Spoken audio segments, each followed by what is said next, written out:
So we are back at Creeksea Classic 2019, again in the virtual commentator booth. Ollie Simonson from London Disc Golf Community. Hello Ollie. Hello. So we're rolling the same intro here. This is a nice overview over hole 1 and 2, and this is the pond, the dreaded pond. So So this is the final line with Maxime, Blær, Tony and Vincent again, and they're playing a little bit of a different layout, and since it's been more than a year since I recorded this, we're going to be winging it, but I hope that'll be okay. So these will be start hole number 1, and Blær's 1 shot in the lead. Here we've got Matt starting off in hole number 2. Yeah. So hole number 2, 162 meters par 4, New Forest. You can say that again. These trees are only getting bigger. So this was the hole I was saying before. It plays as one of the most challenging, most difficult holes, and that's a perfect drive. Yeah. So really just want to make a placement shot up there, and this is almost copy paste from round 1 or round 3, where Maxime just laces it up there. Tony goes for the outside again. Let's see if he can make it this time. That looks like an absolute crush. Vincent tries. Yes, that looks great. But he does land there, but he cut rolls OB, unfortunately. That's so unfortunate.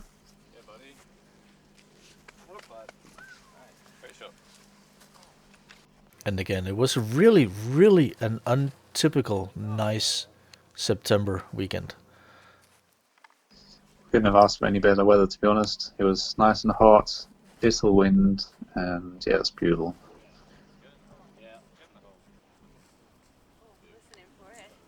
Looked, Blær could have gone a little bit long, but it's hard to see.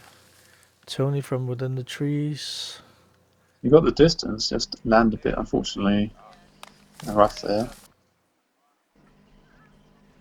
Vincent for birdie.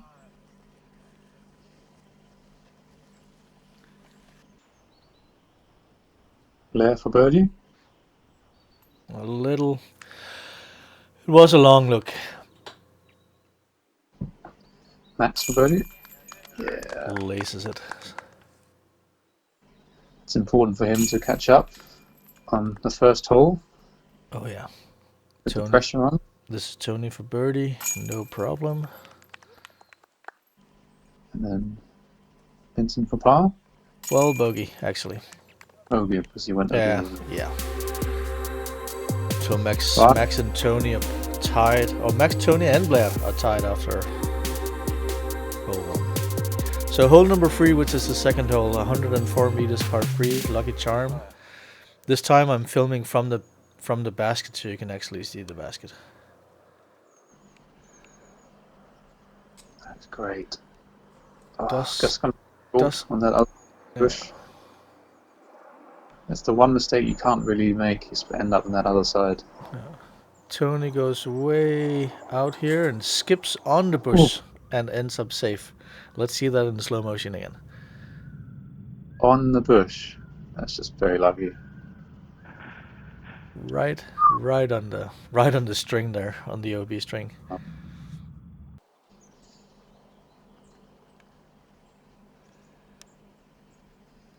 Again, they make it look so easy, because it's a big shot.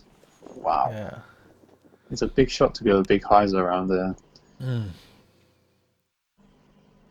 Blær skips a bit away from the basket. That looks good from Vincent. Bit on the inner side, but at least he's not behind that bush again. Yeah, has a look for birdie here. A long look. Ooh.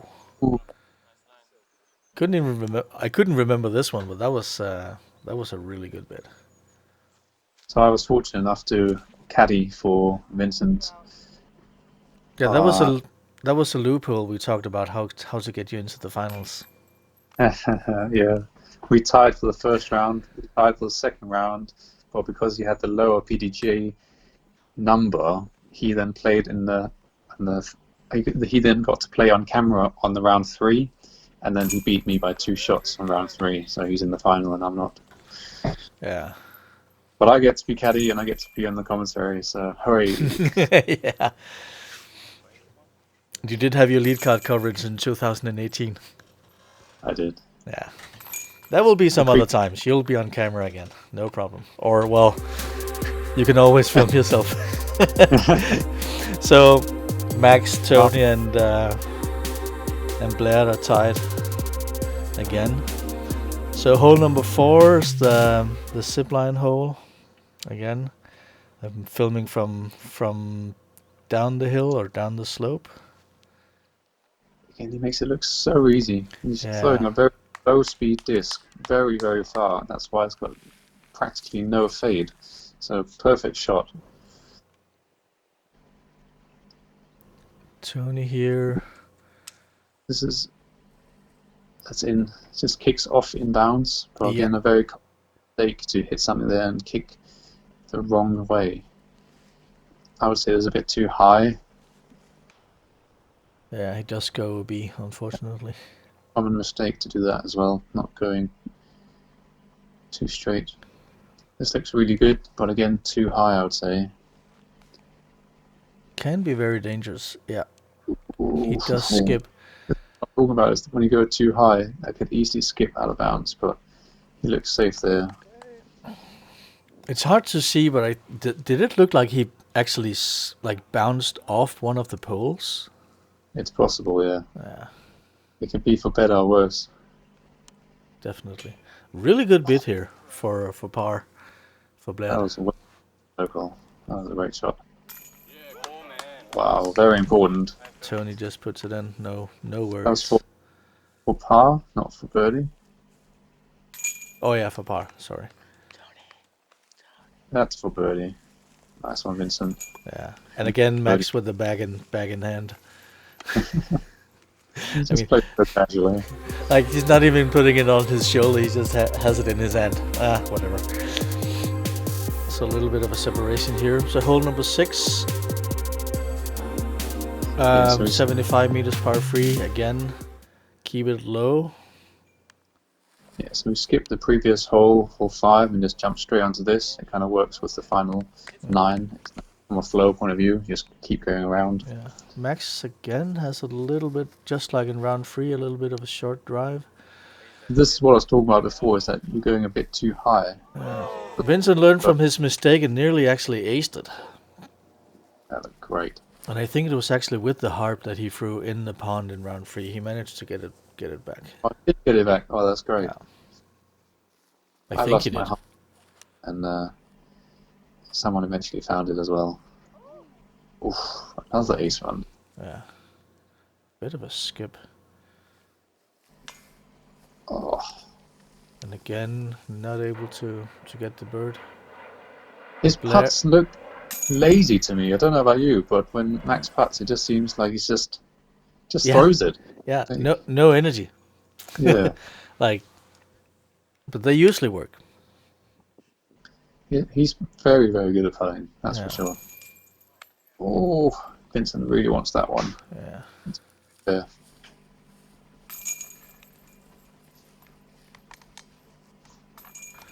So a bit of a cleanup here.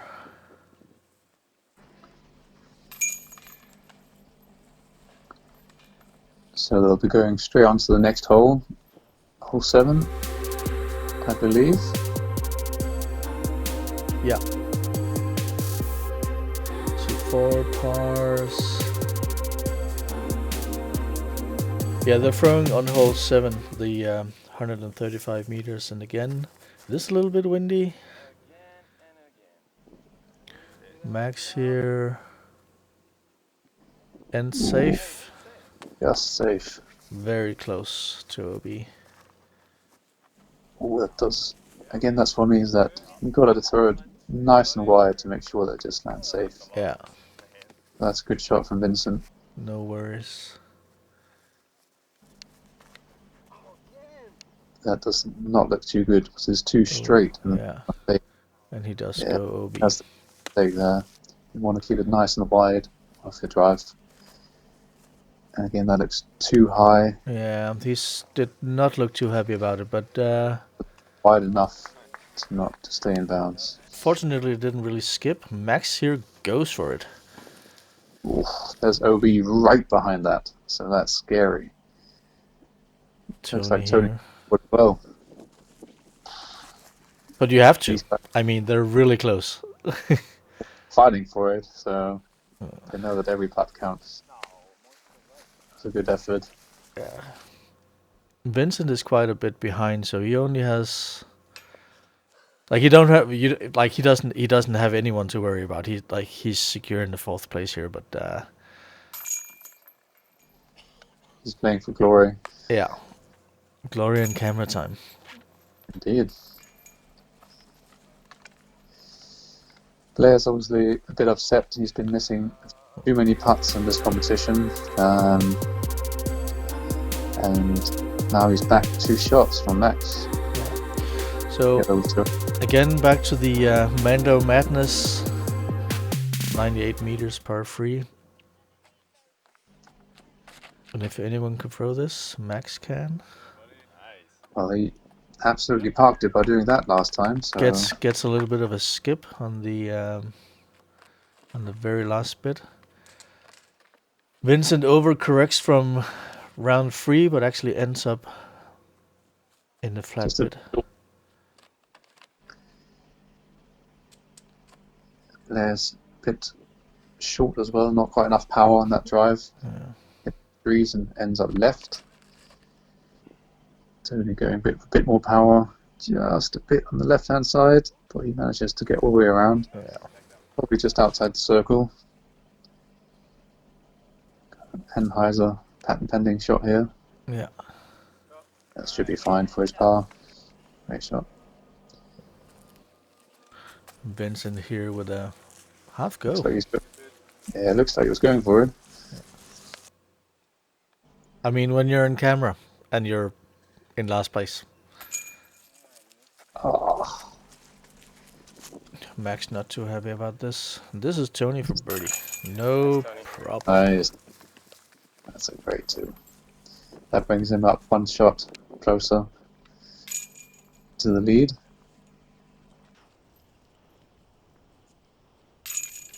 Puts the bag on again. Yeah. No problem.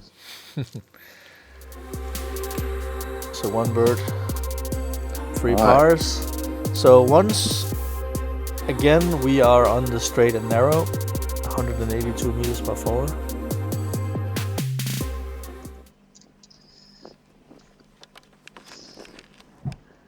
And again, Tony's going to be playing with the OB on the left, but he does stay safe this time.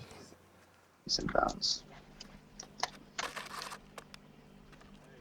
That looks like a great shot. And again, Max's technique is just throwing something slower speed, so he's got less fade, but he's got the power just to put it down there. Yeah. No. See, this is something more typical that Vincent's doing, is going a bit more high speed over to the right hand. But look how much it's skipped the fairway. That's a great shot. And again, that's great, but you can see how much it fades, and then with the skip and the roll, it just travels all the way to the left-hand side. Again, it's inbounds, very safe. So Max is looking to get a little bit more distance this time. Perfect. Again, ends up short of the basket, but should give him a putt for birdie. Tony here is playing with the OB, and unfortunately he does not come back. Again. That's the same mistake as he did in round 3. This looks really good from Vincent. Really good. Wow. That is perfect. Can we see your parking permit? So Blær ended up on the left-hand side of the basket in round 3 as well. Yeah. Let's see if we can make the putt. Yeah. I have a prediction. I think Tony was definitely running that one. But he should be close enough. Because I can tell you, Blær was really down at this moment, and since the chemistry in this group, even including me, the camera guy, because I've been filming these guys before, and I was telling Blær that you can do it. It's an easy part. You can do it. Do it for YouTube. And of course he does it. Of course, just needs a bit of encouragement. Well, Max is now in the lead by 2 shots. Yes, and this hole they're playing from hole number. I can't even remember which tee pad this was, but they're playing to the basket right next to the pond this time. So they're not playing to the basket you see on the right hand side of the picture here. I think it's to the basket of 14, and it's from the tee pad of 12. Yeah, that sounds right.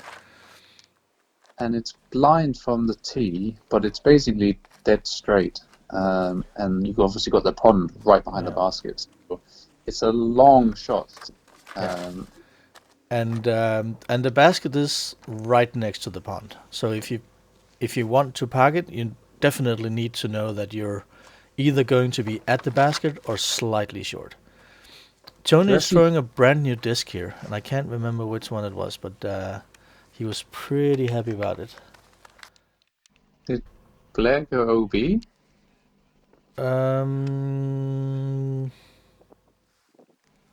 Did he go long? He might have. I can't remember. Let's see where he ends up. Yeah. Oh wow, that's an impressive. Tony is really happy because this disc had a fresh, like it was a brand new disc, and probably Sam George's Tire Factory designs. Yeah. Destroyed.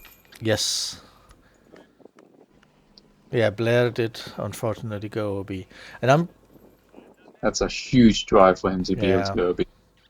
And but I think the spectator said that it actually hit, the grass, but rolled into the water. But I can't remember. So the last hole, they're throwing from the longer tee pad from this hole. In round 3, they were throwing from the short tee, but now they're throwing from the long tee over the pond.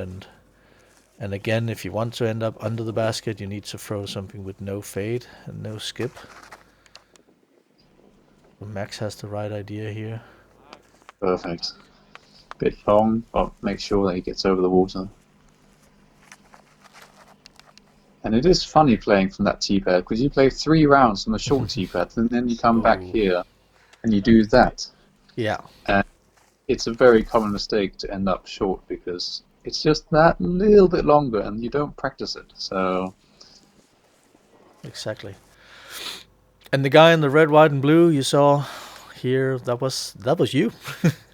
That was me, yeah. I was trying to caddy for Vincent. I was trying to film live on London Disc Golf Community's Facebook page, and trying to do all things at the same time. Yeah. So Blær sings a birdie here. Nicely done.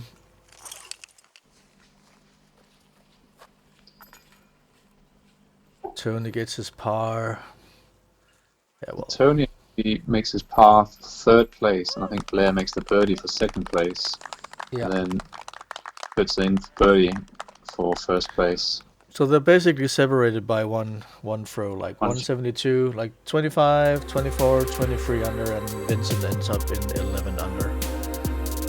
There we go. Not bad at all. 174.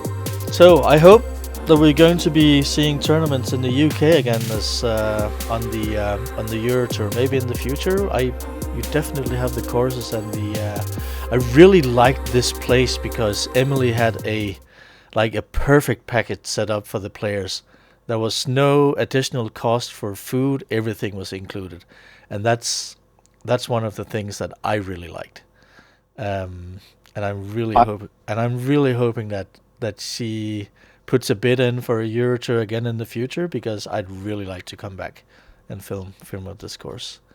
Yeah, they cancelled the competition in 2020. That was actually before the pandemic came out, but the rumours are that it's coming back for 2021, part of the British and Irish tour that's being put on by the PDGA and Scottish Disc Golf Association and All Ireland Disc Golf Association, putting that together. And the rumors are that it might just be a 3-day competition, which I'm really excited for. Just rumors at this stage, but it's traditionally just been a 2-day event. But if they can push it to a 3-day event, that would be absolutely amazing. And I'd highly recommend that anyone come to this course and event.